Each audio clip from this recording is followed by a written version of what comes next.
Hey everyone, welcome back to Poplar Preparedness. We're talking today about some really real-world stuff that impacts you if you're in the United States.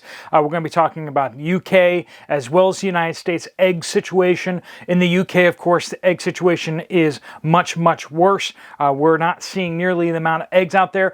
I did some independent research jumping into some of the statistics produced by the USDA about how much eggs are produced, how many layers are at chicken layers are at the different farms and everything like that. Kind of see where we're going and what's happening with all this stuff. So we got some hard information coming for you, so you can get a better idea of why this is happening and where it's going to be going from here.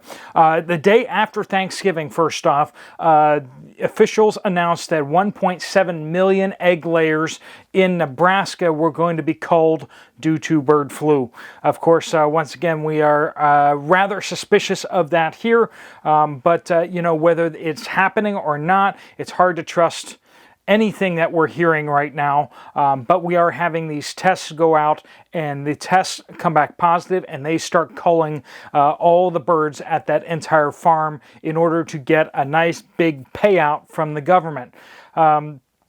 I don't blame the farmers. I blame the government for creating that system of abuse that's just ripe for. I mean, if you were a farmer, what would you do in the situation? If you choose to cull all of your birds, you get premium price. I believe it's twice the going rate on those birds, cash from the government. If you choose not to go with it, and it turns out that that's bird flu, and it slaughters half or more than half of your chicken population, you eat the damages, and insurance won't even want to cover it because you chose not to heed the warning. So what would you do? What would you do? But this is in Dixon County, Nebraska, 1.7 million egg layers. Now that does bring us up to a total of 52 million birds inside the United States have been slaughtered for bird flu. Not killed by bird flu, slaughtered for bird flu. In addition to that, how many more birds were impacted by bird flu that we don't know of? Across South Dakota, that same day, 174,000 turkeys were culled.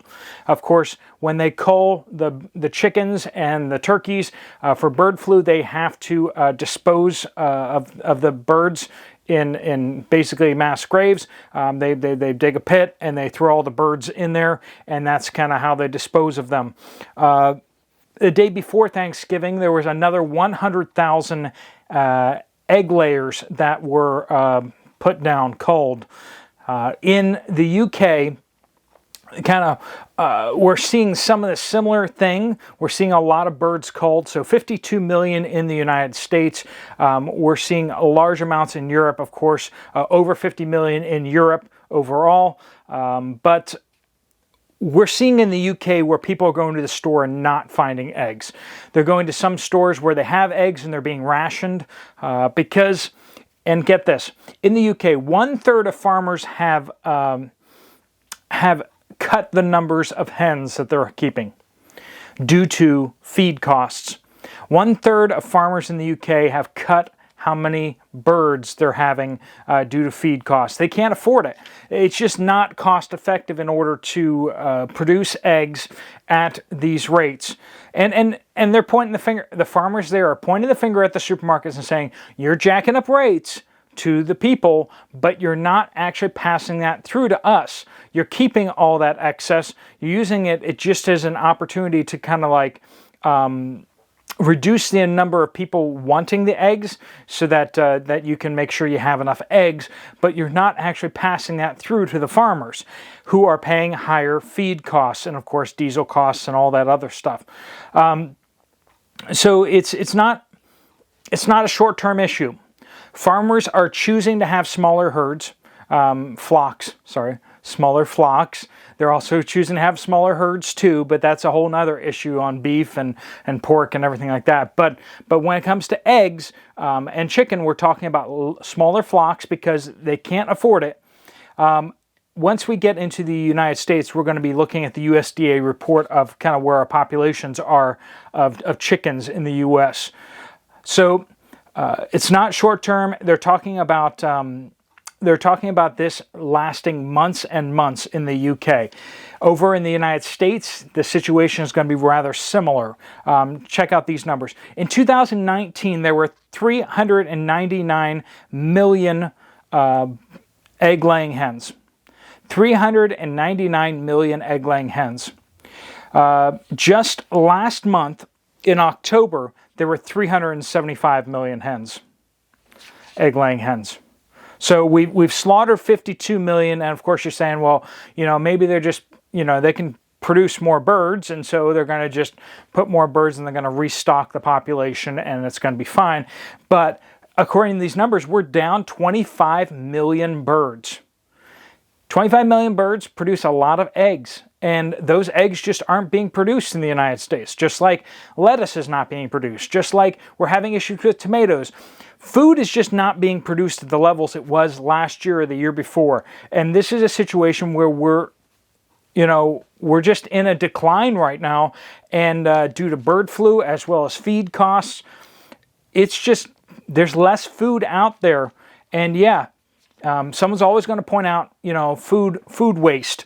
And of course, a lot of the numbers that you hear about food waste are bogus. So let's just throw that out there right off the bat. A lot of the food waste numbers you hear out there, like, oh, Americans, waste like 50% of the food that they, a lot of that's bogus because it doesn't count a lot of things.